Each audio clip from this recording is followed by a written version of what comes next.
सभी स्टूडेंट्स को नमस्कार।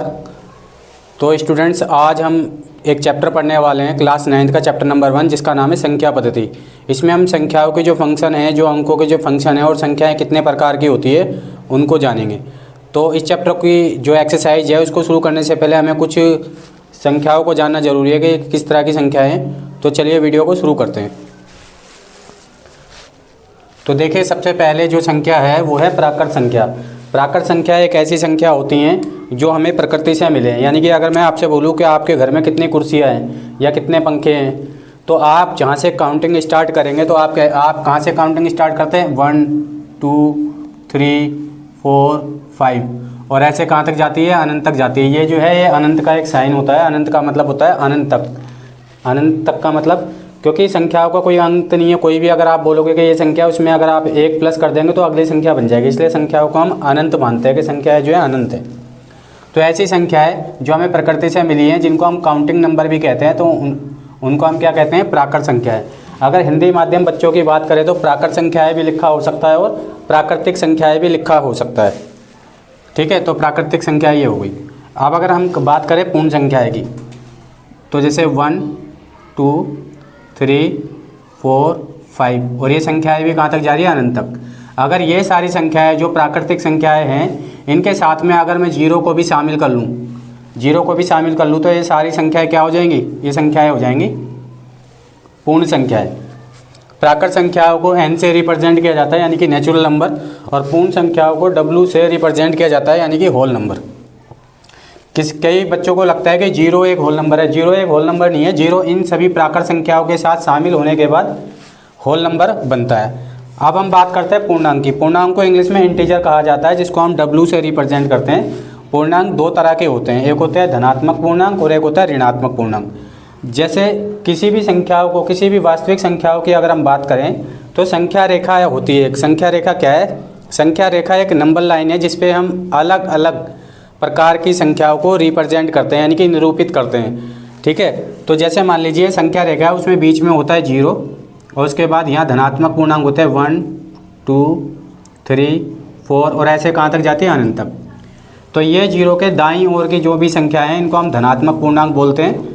और अगर हम बाईं तरफ की बात चले तो -1 -2 -3 -4 और ऐसे कहाँ? ये भी अनंत तक जा रखी है। तो ये जो संख्याएं हैं ये सारी की सारी क्या है?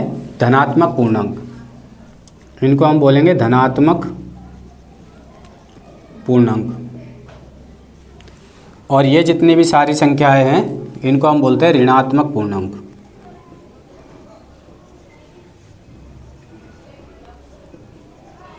अंग्रेजी में इनको कहा जाता है पॉजिटिव इंटीजर और इन्हों को कहा जाता है नेगेटिव इंटीजर। अगर 0 की अगर हम बात करें तो 0 ना तो धनात्मक है ना ही पूर्णांक। तो 0 जो है ये ना तो धनात्मक पूर्णांक है और ना ही ऋणात्मक पूर्णांक है। ये उदासीन यानी कि न्यूट्रल है। ठीक है, neither positive integer nor negative integer. ये क्या है? न्यूट्रल। तो कई बार अगर क्वेश्चन आता है कि 0 एक कैसी संख्या है, क्या ये धनात्मक पूर्णांक है या ये ऋणात्मक पूर्णांक है, तो हमारा जवाब होगा कि 0 एक ऐसी संख्या है जो ना कि धनात्मक है और ना ही ऋणात्मक पूर्णांक है। यह एक उदासीन पूर्णांक है, यानी कि न्यूट्रल है। अब भिन्न संख्याएं क्या होती हैं? अब जैसे पूर्णांक है, पूर्णांक का मतलब पूर्ण अंक। अब ये जो भिन्न संख्याएं हैं इनको हम फ्रैक्शन यानी कि बटे वाली संख्या कहते हैं। फ्रैक्शन जैसे ये किसी पूर्ण का भाग होता है, किसी पूर्ण का भाग।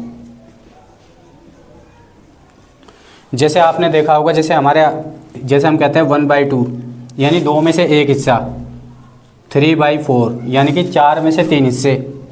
ठीक है, 4/5 यानी 5 में से 4 हिस्से। इस तरह की जो संख्याएं हैं उनको हम भिन्न संख्याएं कहते हैं, यानी कि फ्रैक्शन संख्याएं कहते हैं। ये जो ऊपर वाला पार्ट होता है इसको हम अंश बोलते हैं और ये जो नीचे वाला पार्ट होता है इसको हर कहा जाता है। ठीक है, इसको न्यूमरेटर बोलते हैं इंग्लिश में और इसको डिनोमिनेटर बोलते हैं, यानी कि अंश और हर। तो एक ऐसी संख्या जो अंश बटे हर के रूप में हो, उन संख्याओं को हम भिन्न संख्याएं कहते हैं। तो उम्मीद है कि आपको ये सारी टर्म समझ में आ गई होंगी। आप कुछ नोट डाउन अगर इसमें से करना चाहते हैं तो कर सकते हैं, फिर हम आगे की तरफ पढ़ते हैं।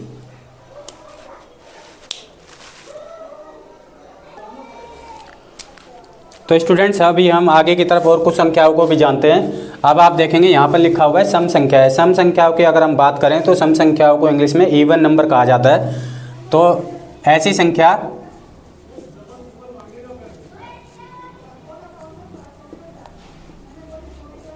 जो 2 से पूर्णतया विभाजित हो जाए।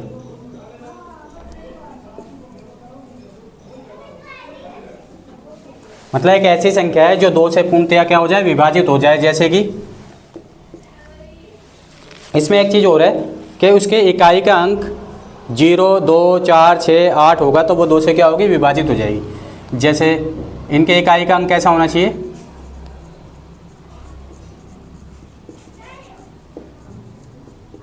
0, 2, 4, 6, 8। तो अगर किसी भी संख्या का इकाई का अंक इनमें से कोई भी है तो 2 से क्या हो जाएगी, विभाजित हो जाएगी। जैसे 20 है, ठीक है, 22 है, 42 है, 44 है, 364 है। तो आप देखेंगे इनका जो इकाई का अंक है क्या इनमें से आ रहा है, इन सीरीज में से आ रहा है। अगर इनमें से आ रहा है तो इसका मतलब यह है कि वो संख्या 2 से पूर्णतया विभाजित हो जाएगी। The number that can divisible by 2, वो नंबर क्या कहलाएगा, वो नंबर एक इवन नंबर कहलाएगा, यानी कि एक सम संख्या है कहलाएंगे वो। The number divisible by 2 is called even number, ठीक है। और ऐसी संख्या है जो 2 से विभाजित ना हो, जो 2 से पूरी तरह भाग या विभाजित होना एक ही बात है, जो 2 से पूरी तरह भाग ना हो, ठीक है। ऐसी संख्या है जो 2 से पूरी तरह भाग ना हो। The number that can not be divisible by 2 is called odd number. जैसे उनका जो इकाई का अंक होगा उसमें क्या होगा, इसमें जो इकाई का अंक होगा इनका 1, 3, 5, 7, 9, इनमें से कोई अंक होगा तो वो क्या होगा, वो नंबर विषम संख्याएं कहलाएंगी। अब हम बात करते हैं अभाज्य संख्याएं। अभाज्य संख्याएं ऐसी संख्याएं हैं जिनके केवल और केवल 2 गुणनखंड हो, जिनके केवल 2 गुणनखंड हो।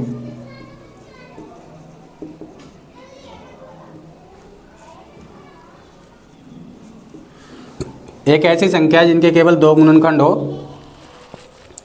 ओनली एंड ओनली 2 फैक्टर्स, ठीक है। जैसे कि 2, 3, 5, 7, 11 इस तरह से। अब आप देखेंगे इसमें 1 को शामिल नहीं किया गया क्योंकि 1 जो है उसका केवल और केवल 1 ही गुणनखंड हो सकता है, तो इसलिए जो है वो एक प्राइम नंबर यानी कि अभाज्य संख्या नहीं है। अगर पूछा जाए क्वेश्चन में कि सबसे छोटा अभाज्य संख्या कौन सी है, तो सबसे छोटी जो अभाज्य संख्या है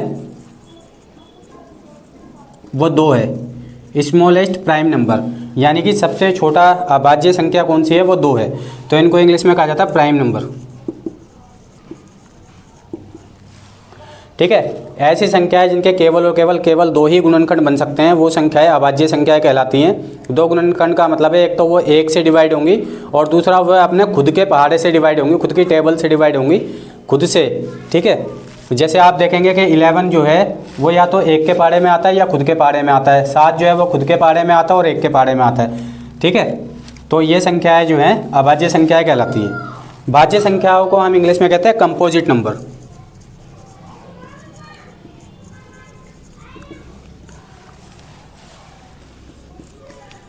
जिनके 2 से ज़्यादा गुणनखंड हो।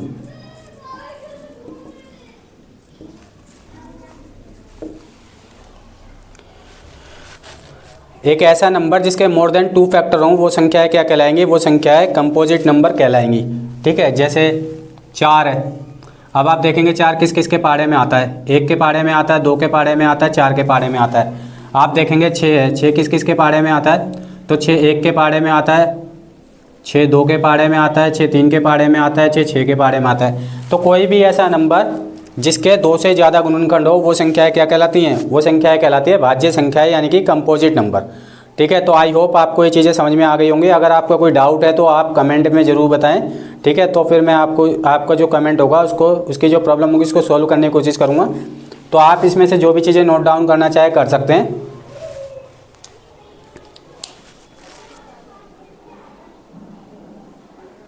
तो चलिए स्टूडेंट्स, अब कुछ और संख्याओं को भी जान लेते हैं।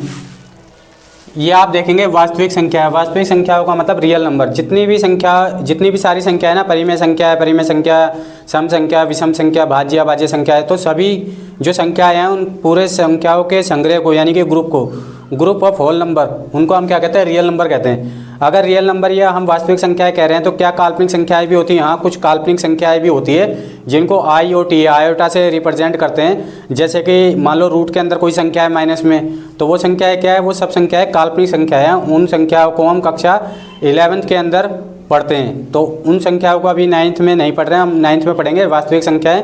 तो सभी संख्याओं के ग्रुप को हम वास्तविक संख्या कहते हैं। अब उसके बाद आ जाता है परिमेय संख्या। परिमेय संख्या का मतलब रैशनल नंबर।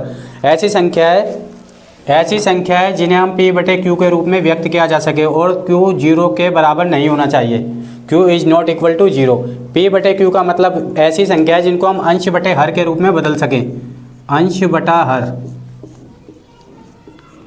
ठीक है, अंश बटे हर के रूप में बदला जा सके। जैसे कि 1/2, 3/4, 7/22, ये जितनी भी संख्याएं हैं, ये सारी संख्याएं कैसी हैं? ये सारी संख्याएं जो हैं परिमेय संख्याएं, इनको हम p/q के रूप में बदलवा रहे हैं, यानी कि अंश बटे हर के रूप में बदल पा रहे हैं। और इसमें बोला है कि q जो है, जो नीचे का जो हर है ना, वो 0 नहीं होना चाहिए। आप देखेंगे इनमें जो नीचे का जो हर है वो 0 नहीं है, यानी कि ये सारी संख्याएं कैसी संख्याएं हैं? ये सारी संख्याएं परिमेय संख्याएं हैं। अपरिमेय संख्या है ऐसी जिन संख्याओं को जिन्हें p/q के रूप में व्यक्त ना किया जा सके। The numbers that can not be represent in the form of p/q are called irrational number. ठीक है, तो जिनको हम p/q के रूप में नहीं बदल सकते उनको हम क्या बोलेंगे? उनको हम अपरिमेय संख्या बोलेंगे। तो आप बताइए कमेंट में कि क्या कौन सी ऐसी संख्या जिनको हम p/q के रूप में नहीं बदल सकते। तो आइए मैं आपको बताता हूँ। जैसे कि पाई है, ये पाई का एक साइन है, तो पाई का मान हम लिखते हैं 22/7। अब आप देखेंगे, आप कहोगे कि यार 22/7 जो है इसको तो हम p/q की फॉर्म में लिख पा रहे हैं, लेकिन ये जो p/q की फॉर्म में हमने इसको लिखा है, ये इसका एग्जैक्ट मान नहीं है, ये इसका वास्तविक मान नहीं है, ये इसका जो मान है अप्रोक्सीमेटली मान हुआ। अप्रोक्सीमेटली जो मान होता है, लगभग अनुमानित मान, वो है। अगर आप इससे भाग करेंगे तो इसका जो आंसर आएगा 3.14 ऐसे चलता जाएगा, जिसका कोई एंड नहीं होगा। तो ऐसी संख्या है जिनको हम p/q की फॉर्म में नहीं बदल सकते, उनको हम क्या बोलेंगे? उनको हम अपरिमेय संख्याएं बोलेंगे। ठीक है, तो आई होप आपको समझ में आ गया होगा। अगर आपको कोई भी डाउट आ रहा है तो आप कमेंट में ज़रूर बताइए, ताकि मैं आपकी प्रॉब्लम को सोल्व कर सकूँ। तो आप इसमें से जो नोट डाउन करना चाहें कर सकते हैं।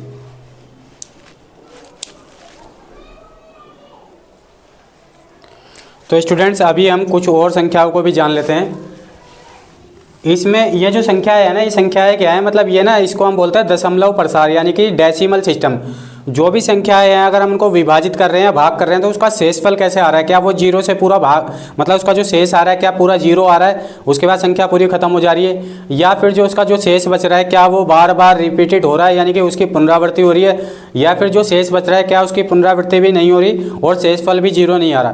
तो इन संख्याओं को हम 3 कैटेगरी में बांटते हैं। इसको मतलब प्रसार है, दशमलव प्रसार। जैसे कि शांत दशमलव प्रसार। शांत दशमलव प्रसार का मतलब हो गया, इस स्थिति में शेषफल हमेशा 0 आता है। जैसे कि अगर मैं यहाँ से एक संख्या ले लूँ 1/2, अगर मैं ये वाली संख्या ले लूँ, तो इसमें हम क्या करेंगे? पहले 2 को हम बाहर लिखेंगे और 1 को हम क्या करेंगे? 1 लिखेंगे अंदर। अब इसमें हम ये देखेंगे क्या ये 2 से भाग हो रहा है, तो 2 जो है 2 से भाग नहीं होगा, क्योंकि एक छोटी संख्या, तो हम क्या करेंगे? 0 लगाएंगे और पॉइंट लगा के 1 0 यहाँ ले लेंगे। तो अब हम देखेंगे 2 पंजे 10, तो शेषफल क्या आ गया? 0 आ गया।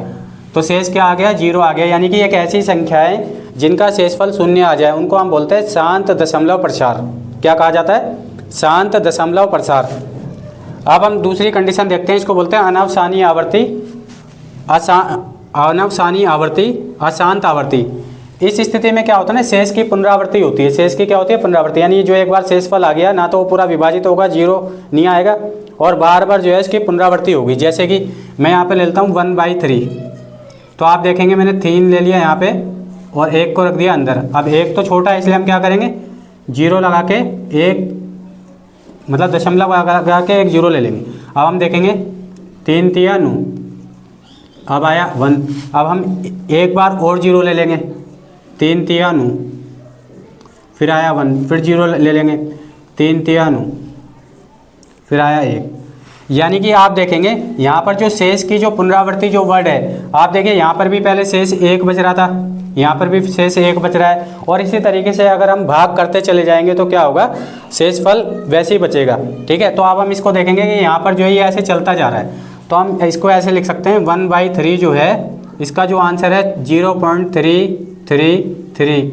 ठीक है, और ये अनंत तक जा रहा है। एक तरीका तो ये होता है, और दूसरा तरीका इसको लिखने का क्या है, हम 0 लिखेंगे और फिर इसके बाद जिसकी पुनरावृत्ति होती है उस अंक को हम ऐसे लिखेंगे और उसके ऊपर एक बार का साइन बना देंगे। ठीक है, इससे पता चलता है कि ये जो है इसकी बार बार जो है क्या हो रही है, पुनरावृत्ति हो रही है। ठीक है, तो ये इसका आंसर हो गया। अब हम देखेंगे अनवसानी अनावर्ती, अशांत अनावर्ती। अनवसानी अनावर्ती में क्या होता है, तो इस स्थिति में शेष की पुनरावृत्ति नहीं होती। जैसे इसमें आपने देखा ना, शेष बार बार सेम आ रहा था, इसमें शेष की पुनरावृत्ति नहीं होगी। ठीक है, और 0 भी नहीं आएगा। अब आप देखोगे जैसे √2 है, अगर हम इसका मान देखेंगे, वो मान देखेंगे तो क्या होता है इसका मान, इसका मान एग्जैक्ट मुझे याद नहीं है, मैं अभी आपको बताता हूँ। और ये जैसे मान लीजिए पाई का एग्जांपल लेते हैं कि जो पाई है, मान लो इसका जो मान है वो है 22/7। अभी जो 22/7 है मैंने आपको बताया था लगभग मान होता है, अनुमानित मान। अगर हम इसको भाग करते चल जाएंगे तो इसका मान ऐसा आएगा 3.14 इस टाइप से, और कुछ भी रिपीट भी नहीं होगा, ना ये कभी ख़त्म होगा। तो इस ऐसी संख्याओं को हम क्या बोलेंगे, ऐसी संख्याओं को हम बोलते हैं अनवसानी अशांत अनावर्ती। ठीक है, तो ये आपको नोट डाउन करना है तो आप नोट डाउन कर लीजिए। इसका जैसे मान होगा ना, इसका मान जैसे 0.4142 ऐसे जो है ना चलता चला जाएगा। तो √2 का मान क्या होगा, इस तरीके चलता चला जाएगा, यानी कि शेष की पुनरावृत्ति भी नहीं होगी और ये कभी ख़त्म भी नहीं होगा और ऐसे ही चलता जाएगा। ऐसी जो पाई वाली संख्या है ये जो है अनंत तक चलती रहेगी, ये भी कभी समाप्त नहीं होगी। तो ये आप नोट डाउन कर लीजिए। इसके बाद हम पढ़ेंगे प्रश्नावली 1.1। ठीक है, इसी चैप्टर की। तो स्टूडेंट्स अभी जो प्रश्नावली हम स्टार्ट करने वाले हैं, प्रश्नावली 1.1, उससे पहले स्टार्ट करने से पहले कुछ घातांक के भी नियम है, यानी कि पावर के कुछ नियम है, तो उनको भी हम समझ लेते हैं, फिर प्रश्नावली को स्टार्ट करेंगे। देखिए घातांक के नियम, घातांक का मतलब होता है पावर। जैसे मैंने लिखा 2 की पावर 3, तो एक तो होता है 2 की पावर 3 और एक होता है 2 गुणा 3। इसका आंसर आता है 6। इसको यानी कि गुणा की बात हो रही है। ठीक है, तो वो तो जैसे मैंने लिखा 2 गुणा 3, तो ये अलग चीज़ है। और 2 की पावर 3 का मतलब है 2 को 3 बार लिखिए, 2 गुणा 2 गुणा 2, 2 दूनी 4, 4 दूनी 8। ठीक है, तो ये इनको क्या बोलते हैं, पावर यानी कि घातांक। अब घातांक के कुछ नियम है। घातांक के नियम यही, जैसे a की पावर m, ये पॉइंट का मतलब है गुणा, मल्टीप्लाई। तो a की पावर m और a की पावर n, तो इसको हम लिख सकते हैं a की पावर m जमा n, यानी कि गुणा में क्या होता है, घातें जुड़ जाती है। गुणा में क्या होगा, घातें जुड़ जाएंगी, यानी कि इनका बेस सेम था, दोनों में से एक बेस ले लिया और बीच में मल्टीप्लाई का साइन है, तो हमने पावर m और n को क्या कर दिया, प्लस करके लिख दिया। आइए इसको एक एग्जांपल से समझते हैं। जैसे मैंने लिखा 2 की पावर 2 और 2 की पावर 3। m और n का मतलब अलग अलग संख्या है, यानी घातांक अलग अलग। देखिए 2 और 3 अलग अलग घातांक है, और a और a का मतलब है जिसका बेस सेम हो। तो 2 और 2 का मतलब क्या है, यहाँ पे बेस सेम है। तो हम क्या करेंगे, इनमें से दोनों बेस में से एक बेस ले लेंगे, यानी कि 2, और इनकी पावर को क्या कर देंगे, ऐड कर देंगे, यानी कि 2 जमा 3। तो यहाँ हो जाएगा 2 की पावर 2 जमा 3 बराबर 5। तो इसका मतलब है 2 को 5 बार लिखिए, 2 × 2 × 2, यानी ठीक है। तो 2 दूनी 4, 4 दूनी 8, 8 दूनी 16, 16 दूनी 32। तो इसका आंसर आ जाएगा 32। ठीक है, तो इसका अर्थ ये हुआ। अब कुछ संख्याएं ऐसी होती है जैसे कि a की पावर m और इस पूरे के ब्रैकेट में पावर है बाहर n। तो जैसे मान लिया हमने बेस ले लिया 2, इसकी पावर है 3 और इसके ब्रैकेट के बाहर पावर है 2, तो इसको हम लिख सकते हैं a की पावर m जमा n। यहाँ पे m और n का मतलब है मल्टीप्लाई में, तो हम यहाँ पे बेस को क्या करेंगे, ऐसे लिख देंगे, और यहाँ पे क्या हो जाएगा, ये गुणा हो जाएगा, 3 गुणा 2, यानी कि 2 की पावर 6। ठीक है, 2 की पावर 6 को हम वही 6 बार लिखेंगे, 2 गुणा 2 गुणा 2 गुणा 2 गुणा 2 गुणा 2, 1 2 3 4 5 6। यहाँ पर 5 बारी में 32 आया था, तो यहाँ पे 6 बारी में गुणा करेंगे तो यहाँ पे क्या आ जाएगा, 64 आ जाएगा। ये हो जाएगा इसका आंसर। ठीक है। आप देखिए अगर कुछ संख्याएं ऐसी हैं यानी कि a की पावर m के डिवाइड में पावर a की पावर n, यानी कि बेस सेम है और पावर अलग अलग है और भाग की फॉर्म में दे रखी है, तो उसको हम लिखते हैं पावर, यानी कि बेस हम ले लेंगे सेम और पावर को m यानी कि m माइनस n लिखेंगे, यानी भाग में जो है घातें घट जाती हैं। तो दोनों बेस सेम है, a और a, यानी कि 2 और 2 2 ले लिया हमने। और फिर क्या करेंगे, हम पावर को माइनस कर देंगे। 4 - 2 बराबर क्या हो जाएगा, 4 में से 2 गया 2, यानी कि 2 की पावर 2 गुणा 2, तो इसका आंसर क्या आ जाएगा 4। ठीक है, समझ में आ रहा है? अगर समझ में ना आए तो आप कमेंट में बताना, तो मैं आपको समझा दूंगा। अब देखिए यहाँ पे a की पावर m मल्टीप्लाई में b की पावर m, यानी कि इसमें क्या है, इसमें आप देखेंगे घातांक तो सेम है m और m, लेकिन जो बेस है ना वो अलग अलग है और बीच में क्या है, मल्टीप्लाई का साइन है, इस बिंदु का मतलब है मल्टीप्लाई। तो हम क्या करेंगे, बेस को हम मल्टीप्लाई में ले लेंगे और दोनों की पावर में से एक पावर ले लेंगे। तो आप बेस देखिए 2 और 3 है, तो इसको क्या करेंगे, 2 × 3 ले लेंगे। ठीक है, और दोनों की जो पावर थी सेम थी, तो हम दोनों में से एक पावर ले लेंगे। अब यहाँ पे 2 × 6 हो जाएगा और पावर क्या हो जाएगी 2, तो इसको हम लिखेंगे 6 × 6 यानी कि 36। तो स्टूडेंट्स ये घातांक के नियम है, बहुत ही बेसिक से नियम है। तो इन पे आधारित जब संख्याएं आएंगी जो प्रश्नावली में आएंगे उनको भी हम सोल्व करेंगे। ठीक है, तो आप इनमें से नोट डाउन कर लीजिए, फिर हम आगे की तरफ चलते हैं।